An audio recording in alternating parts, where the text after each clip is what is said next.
원주와 인접한 충주에서도 구제역이 발생하면서 도내 유입에 대한 불안감이 커지고 있습니다. 가축시장은 전면 폐쇄됐고 긴급 백신 접종이 실시됐습니다. 강원도가 내년 국비 확보 목표액을 6조 3천억 원으로 잡았습니다.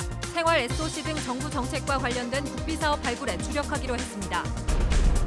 원주의 한 외곽도로에서 최근 사망 교통사고가 잇따라 발생하고 있습니다. 경찰이 해당 구간에 대한 대책 마련에 나섰습니다.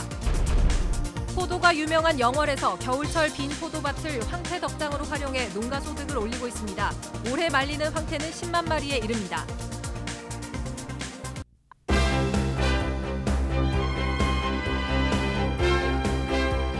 안녕하십니까? 뉴스데스크 원주입니다. 원주와 인접한 충주에서도 구제역이 발생하면서 도내 유입에 대한 불안감이 높아지고 있습니다. 지역 가축 시장은 전면적으로 폐쇄됐고 소와 돼지 전체에 긴급 백신 접종이 실시되는 등 방역도 한층 강화됐습니다. 김진아 기자입니다.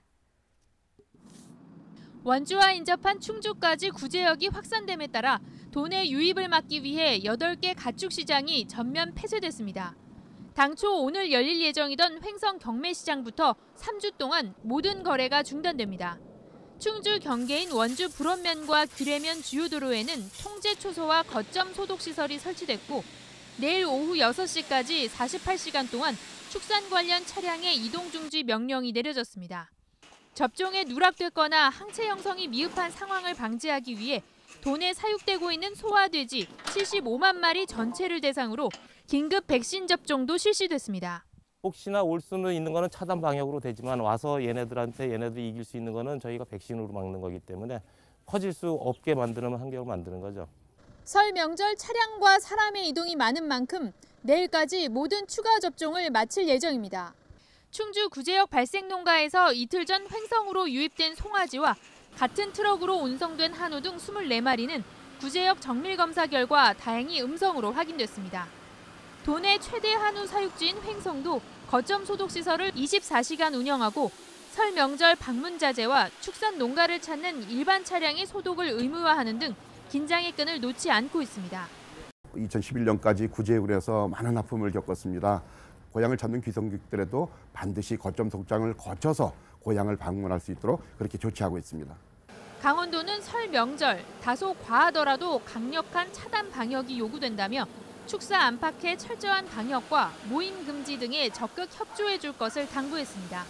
MBC 뉴스 김진아입니다.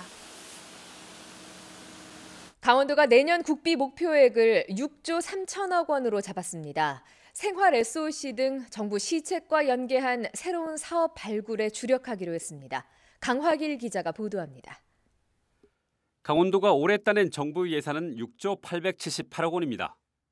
올림픽이 끝나고 정부의 SOC 감축 기조 속에서도 6조 원의 국비를 다시 확보했습니다.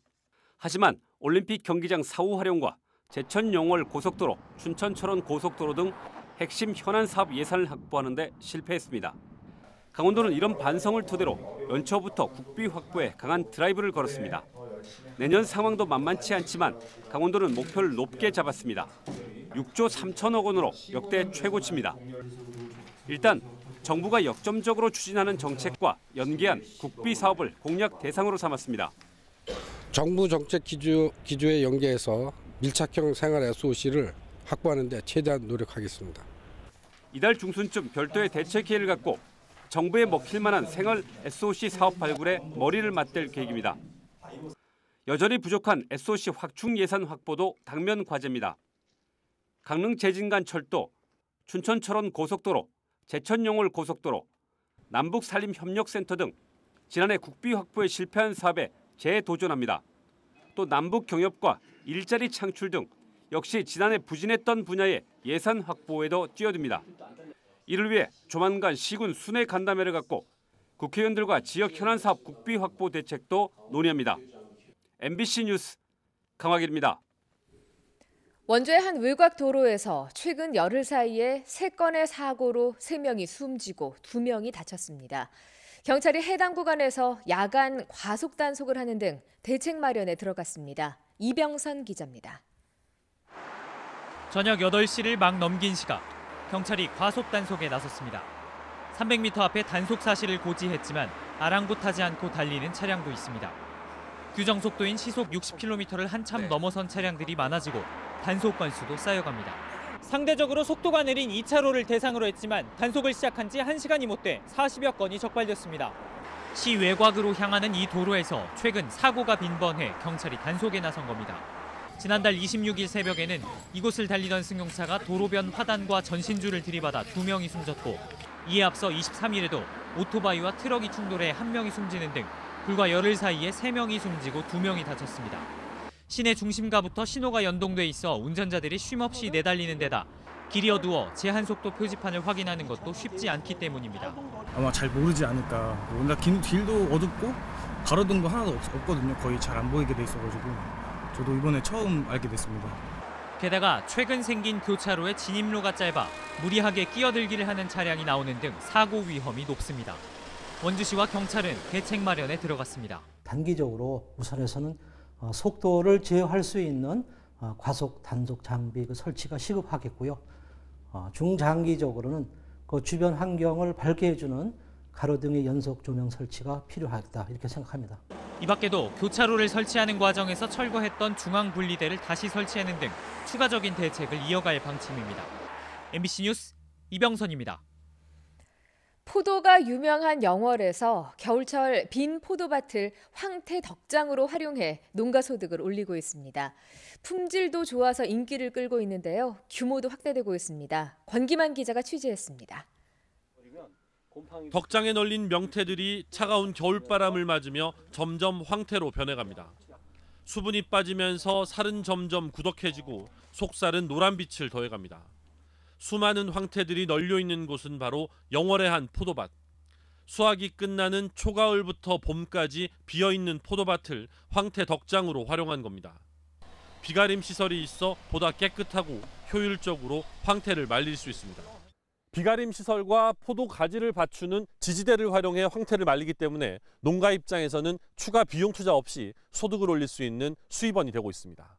처음에는 영월에서 웬 황태인가 싶어서 의아하게 생각했습니다.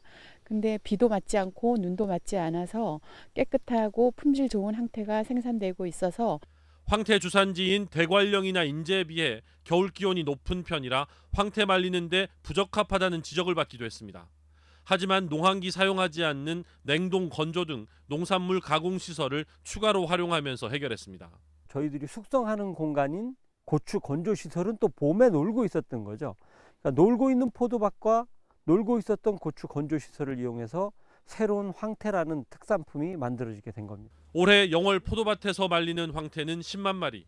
농협은 내년부터 건조량을 3배 이상 늘리고 지역의 또 다른 특산물인 고추장과 연계해 황태 구이용 소스를 결합한 상품도 내놓겠다는 구상입니다. MBC 뉴스 권기만입니다.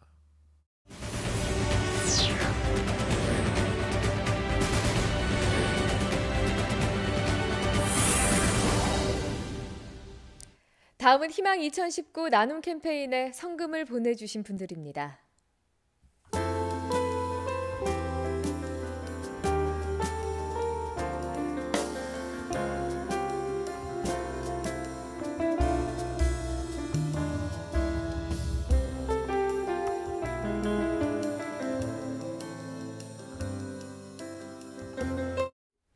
성금을 보내주신 분들께 감사드립니다. 강원도 사회복지공동모금회가 주관한 희망 2019 나눔 캠페인 폐막식이 오늘 원주 사랑의 온도탐 앞에서 열렸습니다. 올해는 당초 목표 금액이었던 97억 5,600만 원을 넘어선 104억 3천여만 원이 모여 강원 지역 사랑의 온도탑은 106.9도를 기록했습니다. 사회복지공동모금회는 지난해 11월 20일부터 어제까지 73일 동안 전국적으로 연말연시 이웃돕기 집중 모금을 진행했습니다. 뉴스데스크 원주를 마칩니다. 고맙습니다.